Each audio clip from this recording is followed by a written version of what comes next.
নিজে, নিজে কাজ জানলে কত সুবিধা দেখেন। জামাটা অনেকদিন ধরেই ছিল, বানাবো, বানাবো হয়নি। তারপরে যখন মন চেয়েছে বানায়া পরে ফেলছি। এই তো তারপর যেহেতু পহেলা বৈশাখ ছিল তো ভাবলাম যে এই জামাটাই পরি। লাল সাদা পরতে হবে তার কোনো মানে নাই। আর আমরা রাতের বেলা 11টায় বের হয়েছিলাম। আমাদের এখানে মেলা হচ্ছিল, এই মেলায় যাওয়ার জন্য।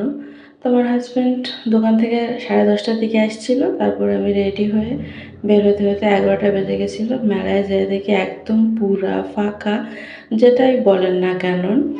মেলাতে কিন্তু হালকা পাতলা লোক যদি না থাকে, একদম প্রচুর ভিড়ও ভালো লাগে না। কিন্তু তারপরে লোকজন যদি ভালো না থাকে তাহলে কিন্তু মজা লাগে না। আর এত রাতে কোথায় থেকে লোকজন থাকবে, রাত 11টা বেজে গেছিলো।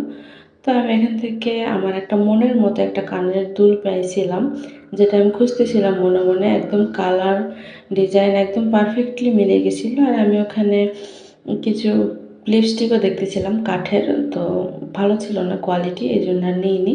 কানের দুলটা নিয়েছিলাম।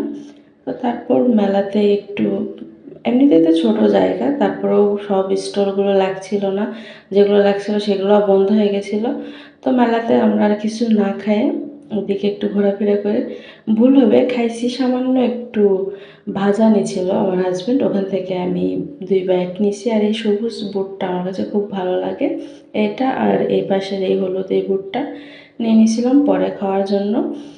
তারপর মেলা থেকে বুট খেয়ে আমরা মানে 12 ভাজাটা খাওয়ার পর আমরা বের হয়ে চলে যাব। বের হয়ে যাওয়ার পর ভাবলাম যে আর একটু ঘোরাফেরা করি। আমরা অনেক দূর পর্যন্ত গেছিলাম, এদিকে দোয়ালের মোড় পর্যন্ত গেছিলাম, তারপর সান্তাহার গেছিলাম। সান্তাহার থেকে একটা পান খাইছি, পান খেয়ে এখনো পর্যন্ত গলাটা কেমন জানি, মানে পানের খুব ঝাঁজ। অনেকদিন পরে খাইছি মিষ্টি পান। আমাদের এখানে সান্তাহারের মিষ্টি পান কিন্তু একদম ফেমাস। তো আমি একটা পান খাইছিলাম, আমার হাজব্যান্ড একটা পান খাইছিল। আর আমি এখানে বলতেছিলাম যে ভাজাটা কেমন, ওই একদম হতবাক হয়ে তাকায় আছে, জানি না কেন। তো তারপর তো ঘোরাফেরা শেষে আমরা দয়ালের মোড় থেকে ডাব খাইছিলাম। ডাব খাওয়ার পর আমরা বাসায় চলে যাব। তো যাই হোক, ভালো থাকবেন আর আমাদের জন্য অনেক বেশি দোয়া করবেন। আল্লাহ হাফেজ, টাটা,